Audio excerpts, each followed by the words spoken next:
Bismillahirrahmanirrahim. Assalamualaikum warahmatullahi wabarakatuh. Alhamdulillahirrabbilalamin. Wabihi nasta'inu ala umurnya wadin. Wassalatu wassalamu ala asrafil anbiya wal mursalin. Sayyidina wa maulana Muhammad wa ala alihi wa sahbihi ajmain amma ba'du. Ya ibadallah, usi wa nafsi wa iyyakum bittaqallahi wa ta'atihi la'allakum tuflihun. Puji dan syukur mari kita panjatkan kehadirat ilahi ya Robbi yang senantiasa memberikan kita beribu-ribu nikmat, nikmat iman, nikmat Islam, nikmat sehat walafiat. Selawat dan salam semoga tetap terlimpahkan kepada junjungan kita Habibana wa Nabiyana Muhammad sallallahu alaihi wasallam, kepada keluarganya, kepada sahabatnya, dan tak lupa kepada kita selaku umatnya yang insya Allah taat dan patuh terhadap ajarannya hingga yaumil akhir. Amin ya Allah ya rabbal alamin. Yang saya hormati Bapak Teten Tendianto, SHMH, selaku dosen pengampu di mata kuliah Hukum Pidana Ekonomi. Yang saya banggakan dan saya cintai rekan-rekan satu angkatan tahun 2019.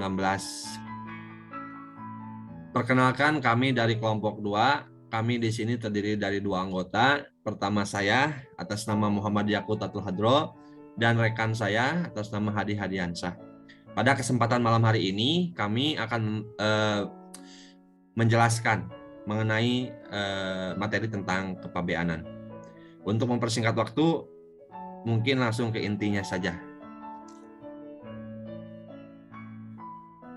Sebagaimana dinyatakan dalam pasal 1 ayat 3 Undang-Undang tahun 1945 yang berbunyi Indonesia adalah negara hukum, bertitik tolak dari keinginan itulah dan keinginan pemerintah yang menghendaki terwujudnya sistem hukum nasional, mantap dan mengabdi kepada kepentingan nasional, bersumber kepada Pancasila dan Undang-Undang Dasar 1945, maka sesuai perkembangan hukum nasional dibentuk Undang-Undang Nomor 17 Tahun 2006 tentang kepabeanan.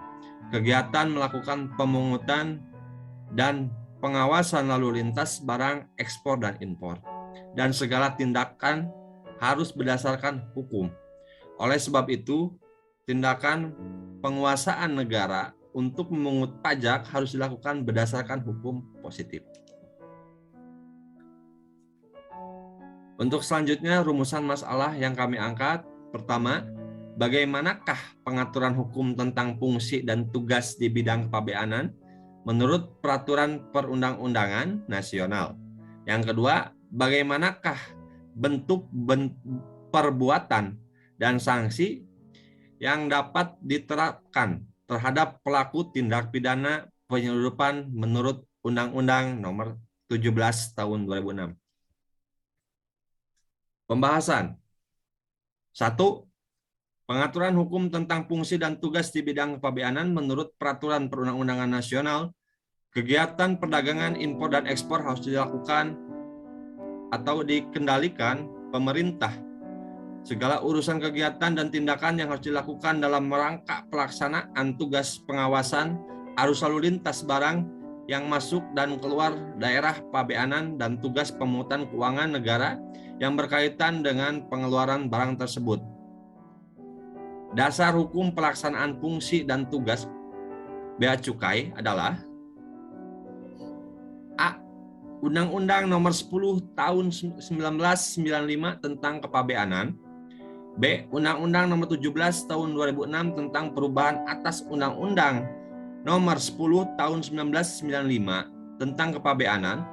C. Keputusan Menteri Keuangan Nomor 145-PMK.04/2007 tanggal 22 November tahun 2007 tentang ketentuan kepabeanan di bidang ekspor.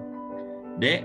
Peraturan Presiden RI Nomor 28 Tahun 2015 tentang Kementerian Keuangan atau yang disebut Perpres tentang Kementerian Keuangan. E. Keputusan Direktorat Jenderal Bea Cukai Nomor Kep/115/BC/2003 tanggal 28 Juli 2003 tentang petunjuk pelaksanaan tata laksana kepabeanan di bidang ekspor. F. Keputusan Direktorat Jenderal Bea Cukai Nomor Kep/152/BC/2003 tanggal 28 Juli tahun 2003 tentang petunjuk pelaksanaan tata laksana kepabeanan di bidang ekspor untuk barang ekspor yang mendapat kemudahan impor tujuan ekspor. G. Surat Edaran Direktur Jenderal Bea Cukai nomor SE strip 27-BC-2003 tanggal 7 Oktober tahun 2003 tentang petunjuk teknik pelaksanaan keputusan Direktorat Jenderal Bea Cukai nomor Kep 151-BC-2003 dan Kep strip 152-BC-2003. H. Surat Edaran Direktorat Jenderal Bea dan Cukai nomor SE strip 13-BC-2004 tanggal 11 Mei 2004 tentang penggunaan sistem pertukaran data elektronik atau yang disingkat dengan PDE untuk pemberitahuan ekspor barang. Untuk selanjutnya, presentasi akan dilakukan oleh kawan saya. Waktu dan tempat saya persilahkan. Terima kasih Saudara Muhammad Yakutul Hadro. Oke, kita selanjutnya untuk poin kedua. A. Bentuk perbuatan dan sanksi yang dapat diterapkan terhadap pelaku tindak pidana penyelundupan menurut Undang-Undang Nomor 17 Tahun 2006. Adapun diantaranya: A. Penyelundupan di bidang impor. B. Penyelundupan di bidang ekspor. C. Mengangkut barang tertentu yang tidak sampai ke kantor pabean tujuan dan tidak dapat membuktikan bahwa hal tersebut di luar kemampuan pengangkut. D. Menyerahkan pemberitahuan pabean dan atau dokumen pelengkap pabean yang palsu atau dipalsukan. E. Membuat, menyetujui, atau turut serta dalam pemalsuan data ke dalam buku atau catatan. F. Memberikan keterangan lisan atau tertulis yang tidak benar yang digunakan untuk pemenuhan kewajiban pabean pasal 103 poin C. G. Menimbun, menyimpan, memiliki, membeli, menjual, menukar, memperoleh atau memberikan barang impor yang diketahui atau patut diduga berasal dari tindak pidana pasal 103 poin D. H. Secara tidak sah mengakses sistem elektronik yang berkaitan dengan pelayanan dan atau pengawasan di bidang kepabeanan. I. Mengangkat barang yang berasal dari tindak pidana. J. Memusnahkan, memotong, menyembunyikan, atau membuang buku atau catatan yang menurut Undang-Undang Kepabeanan harus disimpan. K. Menghilangkan, menyetujui, atau turut serta dalam menghilangkan keterangan dari pemberitahuan pabean, dokumen pelengkap pabean, atau catatan. L. Menyimpan dan atau menyediakan belangko faktur dagang dari perusahaan yang berdomisili di luar negeri yang diketahui dapat digunakan sebagai pelengkap pemberitahuan pabean menurut Undang-Undang Kepabeanan. Selanjutnya, B. Penerapan sanksi tindak pidana kepabeanan. Undang-Undang Nomor 17 Tahun 2006 tentang perubahan terhadap Undang-Undang Nomor 10 Tahun 1995 tentang kepabeanan. PPNS Bea dan Cukai diberikan kewenangan khusus untuk menyidik baik tindak pidana maupun pelanggaran kepabeanan termasuk tindak pidana penyelundupan. Kewenangan penyidik pegawai negeri sipil Bea dan Cukai diatur dalam pasal 112 ayat 1, yaitu penjabat pegawai negeri sipil tertentu di lingkungan Direktorat Jenderal Bea dan Cukai diberi wewenang khusus sebagai penyidik sebagaimana yang dimaksud dalam Undang-Undang Nomor 8 Tahun 1981 tentang hukum acara pidana untuk melakukan penyidikan tindak pidana di bidang kepabeanan.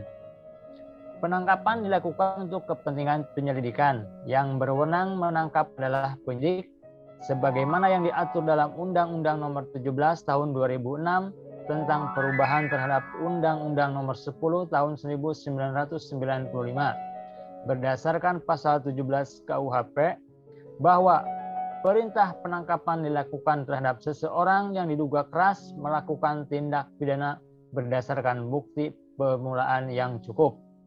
Pasal ini menunjukkan bahwa Perintah penangkapan tidak dapat dilakukan dengan sewenang-wenang, tetapi ditujukan kepada mereka yang melakukan tindak pidana. Selanjutnya, penyitaan. Penyitaan dirumuskan dalam pasal 1 ayat 16 Undang-Undang Nomor 17 Tahun 2006 tentang kepabeanan menyebutkan bahwa penyitaan adalah serangkaian tindakan penyidik untuk mengambil alih dan atau menyimpan di bawah pengawasannya benda bergerak atau tidak bergerak, berwujud atau tidak berwujud untuk kepentingan pembuktian dalam penyidikan, penuntutan, dan peradilan. Selanjutnya, kita masuk pada studi kasus. Studi kasus Bea Cukai Banten amankan produk ilegal senilai 7 miliar rupiah. Selama periode Januari sampai Februari 2018, Bea Cukai Banten berhasil melakukan 6 penindakan produk-produk ilegal. Produk-produk ilegal yang merugikan negara itu ditaksir senilai 7.566.115.000 rupiah. Barang-barang ilegal tersebut terdiri dari 7.743 pieces produk tekstil, 11.316 botol minuman keras lokal, dan 13.884 botol minuman keras impor dengan nilai barang mencapai 7.566.115.000 rupiah. Mungkin Terima sekian kasih yang bisa atas kami perhatiannya. terangkan dan presentasikan. Kurang lebihnya saya mohon maaf. Billahi taufiq wal hidayah. Wassalamualaikum warahmatullahi wabarakatuh. Waalaikumsalam warahmatullahi wabarakatuh.